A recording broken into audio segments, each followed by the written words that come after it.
Nous allons voir dans cette vidéo les différentes étapes pour créer un rapport Power BI interactif, dynamique, qui permettent d'exploiter les données. Nous allons voir les différentes étapes à partir du chargement d'un fichier avec des données concrètes. Ensuite, la partie transformation jusqu'à la partie visualisation avec les différents composants que propose Power BI avec l'outil Power BI Desktop.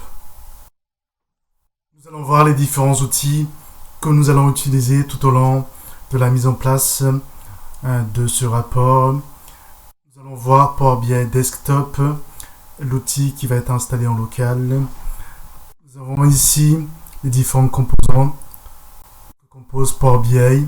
Power BI Desktop, l'outil qu'on va installer en local pour générer notre rapport. Power BI Service, le module en ligne qui permet de visualiser les rapports. Le module Power BI Mobile qui permet de visualiser les rapports sur le mobile. Power BI Gateway, le lien avec les données locales et les données en ligne.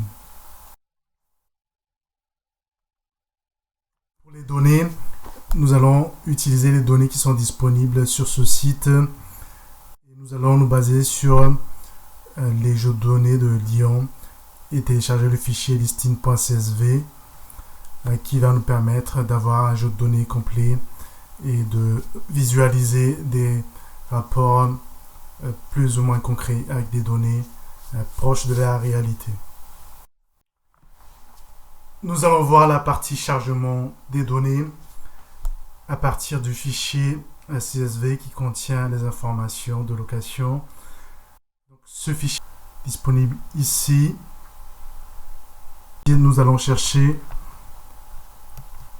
les données correspondant à Lyon et télécharger le fichier listing.csv pour notre rapport.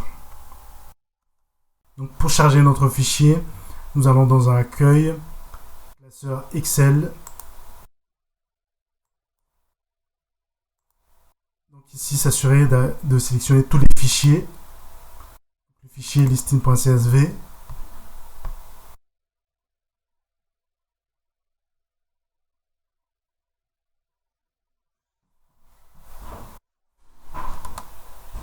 Nous avons une fenêtre qui affiche le nom du fichier avec des caractéristiques, les X premières lignes du fichier. Nous allons sélectionner dans détection du type de données selon le jeu de données complet parce que notre fichier ne contient pas un volume assez important, donc on peut se permettre de parcourir l'ensemble des lignes. Ensuite, on fait charger.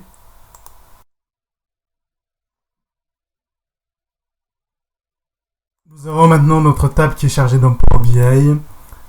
Ici, donc, nous avons la fonctionnalité Power Query pour faire les transformations. En cliquant sur cette fonctionnalité, on a une nouvelle fenêtre qui s'affiche avec un certain nombre de fonctionnalités ici. Ici, donc, on peut supprimer des colonnes qui ne nous intéressent pas, notamment ces colonnes-là, par exemple. Ici, nous avons le nom de l'annonce, une description, le nom du propriétaire, les coordonnées géographiques de la location,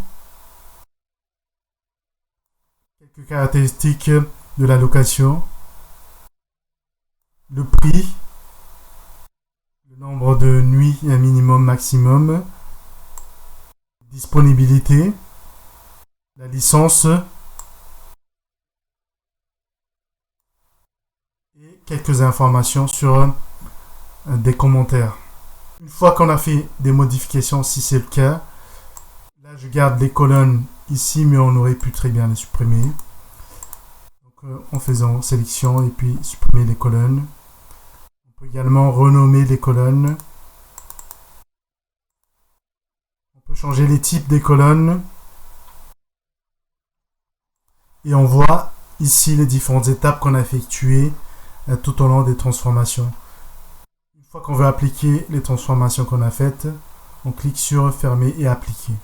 On a également cette vue table qui affiche toutes les lignes du tableau.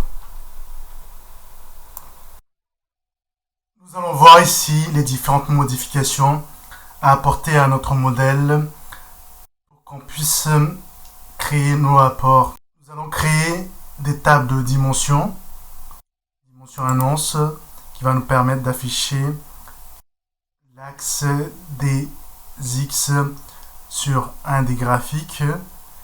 Également dimension intervalle. Nous allons créer également des mesures NB client par intervalle avec une expression. Une autre mesure, nombre de clients par nombre d'annonces. Nombre d'ID unique, NB licence, NB round type. Nous allons également créer une colonne qui va calculer les informations concernant les licences à partir d'une colonne existante. Dimension annonce. Pour cela, nous allons copier l'expression. Dans Power BI, il y a plusieurs manières de le faire. Nous allons dans affichage table, outils de table, nouvelle table. Donc, notre table, on va la créer à partir d'une formule ici.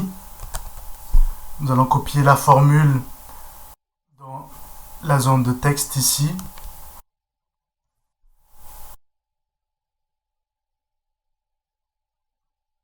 Nous avons aussi notre table qui est définie ici. Dans cette table, donc définie à l'aide de la fonction data table, nous avons une colonne ordre, un entier. Ensuite, un champ NB annonce de type chaîne de caractères de 0 à 10 avec un plus affiché ici. Nous allons créer la deuxième table de dimension.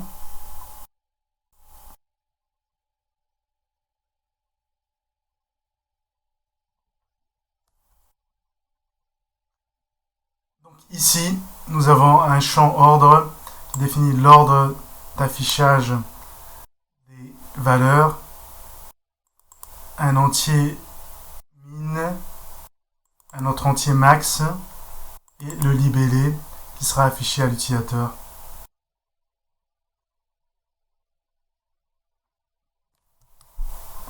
Nous avons donc notre tableau. Nous allons créer des mesures. Donc une mesure, c'est une expression qui est définie au niveau d'une table et qui va servir à alimenter un graphique. Pour créer une mesure, nous allons la créer dans cette table listing, notre table de faits. Nouvelle mesure.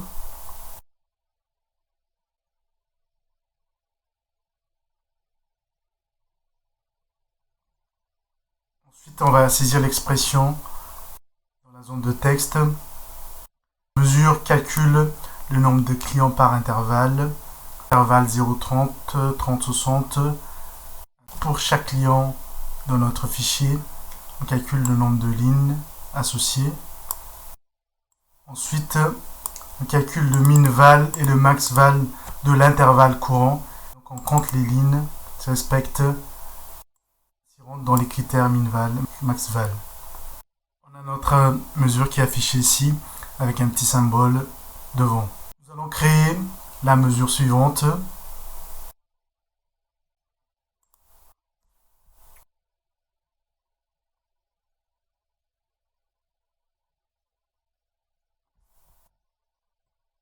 Le nombre d'annonces par hôte.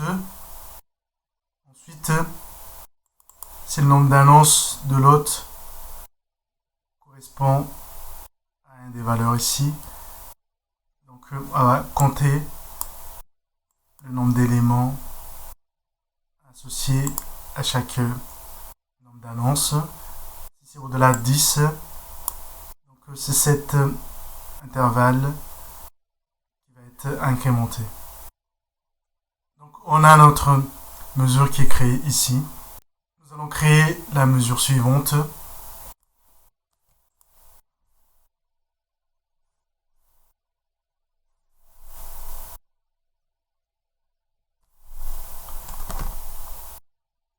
Donc cette mesure calcule tout simplement le nombre de lignes dans le tableau.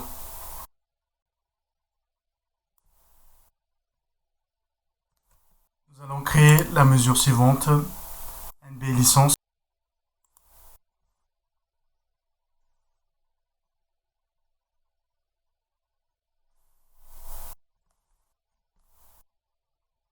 Nous allons maintenant créer la mesure NB room type qui a là exactement la même expression que NB ID unique. Elle est ici créée pour surtout la compréhension de l'utilisation de ce champ.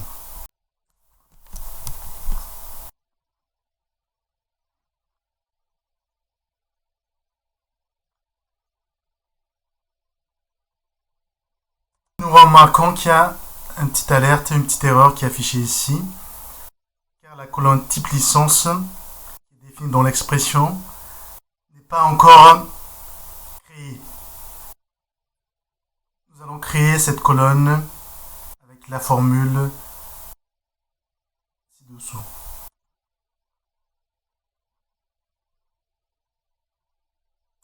Et la colonne type licence à l'aide de cette formule ou expression. Dans affichage table, outil table. Au niveau de la table, nouvelle colonne.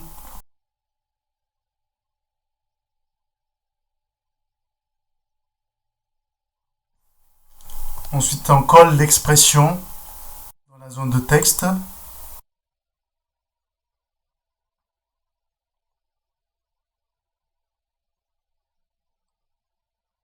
On a ainsi notre colonne qui est créée dans la table. Et au niveau de la mesure NB licence, on n'a plus l'erreur qui est affichée. Nous avons effectué les différentes modifications au niveau du modèle. Nous allons maintenant attaquer la partie graphique pour mettre en valeur ces données. Nous allons commencer par l'affichage de la carte avec les différentes annonces représentées ici. Pour la partie graphique, donc on va dans affichage du rapport et on a notre zone de dessin qui est disponible ici. Ici, on a les différents outils. Ici, toute la partie composants graphiques. Ici, il y a une section filtre. Ici, un volet données qui affiche nos tables et colonnes. Pour afficher la carte, nous allons utiliser le composant carte.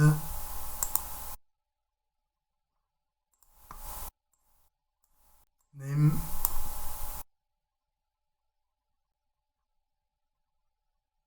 Et nous allons donc utiliser les informations latitude, longitude pour l'affichage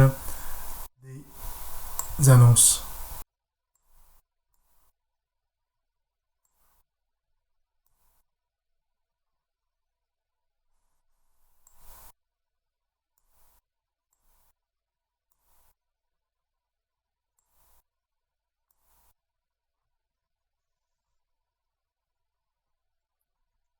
On a maintenant les différentes annonces présentées sur la carte avec le nom de l'annonce affiché lorsqu'on passe la souris sur les différents icônes. On peut mettre en forme la carte avec donc la section visualisation, mettre en forme votre visuel.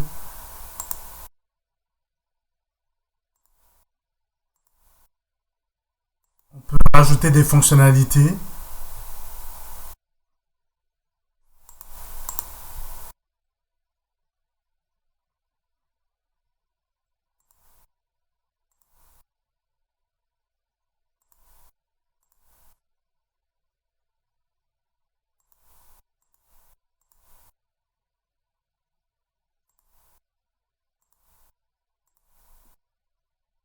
Nous avons notre carte qui est affichée.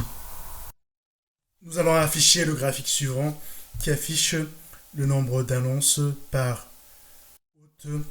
Ici donc nous avons les hôtes qui ont une annonce. Ici le nombre de hôtes qui ont 2 annonces. Au-delà de 10+, on a ici le nombre de hôtes qui est défini par cet élément ici.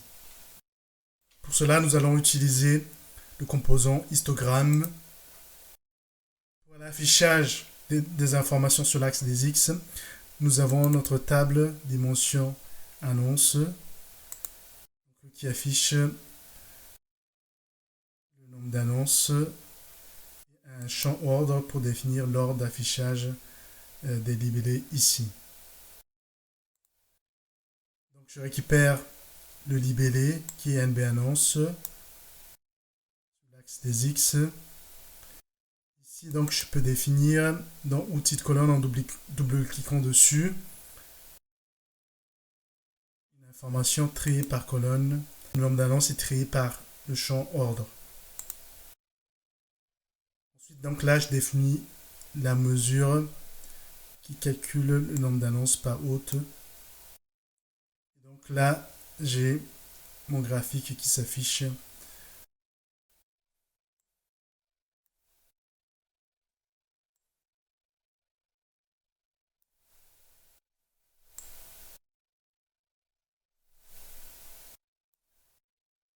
Ici je peux définir une mise en forme.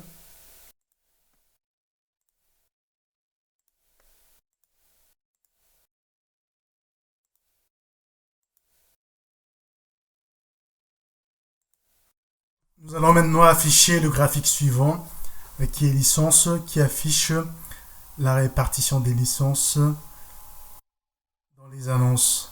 Donc ici nous avons une partie avec licence, une partie sans licence et une partie exempte. Au niveau des données, on avait créé une colonne qui s'appelle type licence qui est calculée à partir d'une colonne qui a été fournie dans le fichier. Lorsqu'on n'a pas de valeur dans la colonne licence, on va mettre son licence.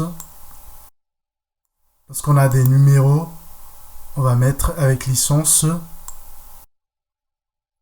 Et les autres valeurs, on va mettre exempt. Nous allons utiliser un composant de type graphique en secteur. Nous allons lui associer la colonne qu'on a calculée. Et la mesure qui s'appelle NB licence. Donc ici on a notre graphique qui affiche le nombre d'annonces en fonction des types de licences.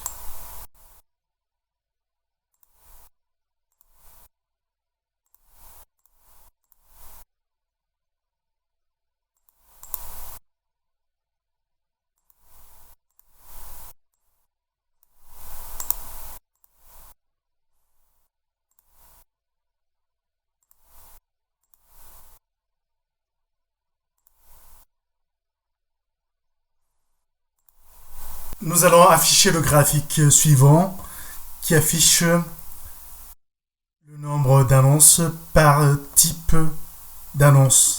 Le type d'annonce est stocké dans un champ qui s'appelle roomType.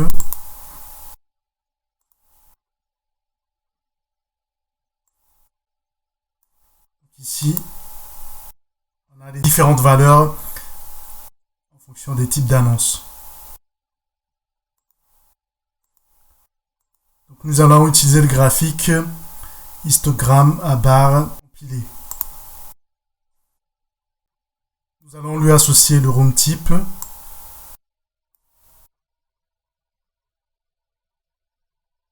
Et la mesure qu'on a créée, NB roomType, qui compte juste les lignes.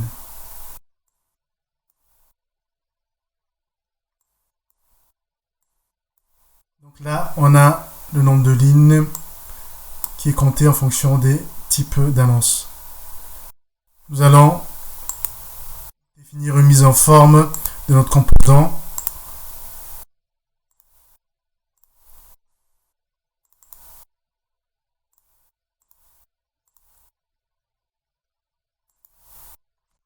Nous allons afficher maintenant le graphique suivant qui est activité, qui affiche le nombre d'annonces en fonction des intervalles 0,30, 31,60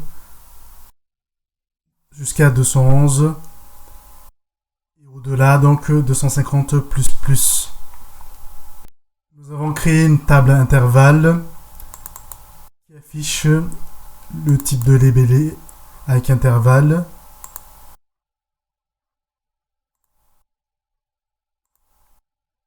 Nous allons utiliser le graphique histogramme empilé. Nous allons récupérer les libellés pour afficher les informations sur l'axe des X. Donc ici, je vérifie que le tri se fait bien par le champ ordre. J'ai la mesure qui calcule le nombre de clients par intervalle qui est défini ici. Donc, qui calcule d'abord le nombre de lignes par client et ensuite qui compte le nombre de lignes si ce nombre rentre dans l'intervalle qui est défini ici.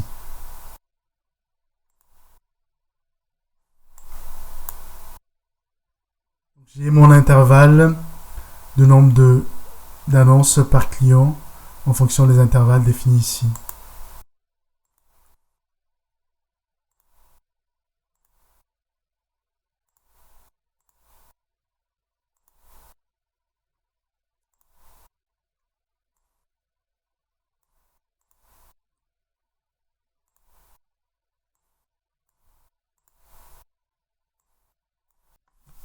Nous allons maintenant afficher le graphique suivant qui est un tableau qui affiche par hôte et par type d'annonce la quantité d'annonces associées.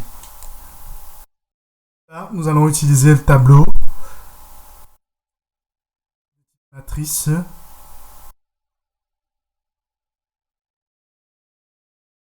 afficher donc le nom des hôtes, le type d'annonce,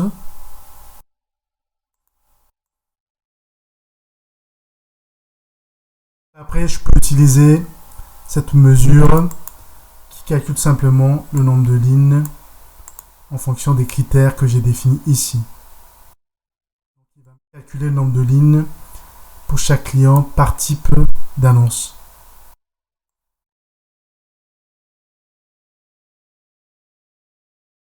Et ensuite définir le format pour faire la mise en forme de mon composant.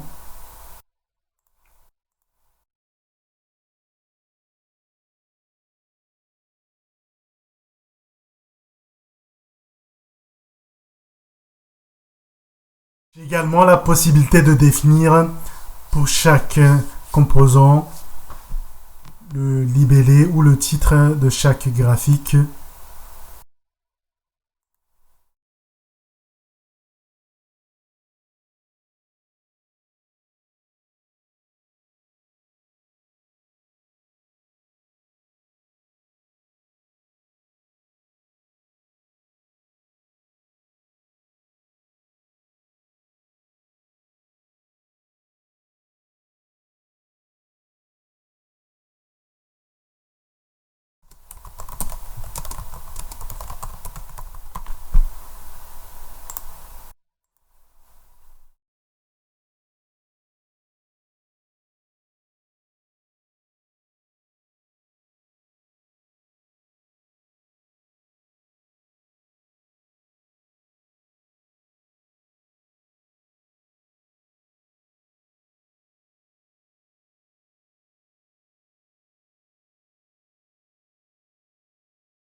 À partir des données de notre fichier et à partir de Power BI, nous avons pu mettre en valeur les données, les afficher dans une carte, dans des histogrammes, dans un graphique en secteur, dans un tableau qui affiche le détail des hôtes avec le nombre d'annonces associées et le type d'annonce. nous avons pu créer un graphique qui est dynamique, qui est exploitable en si peu de temps.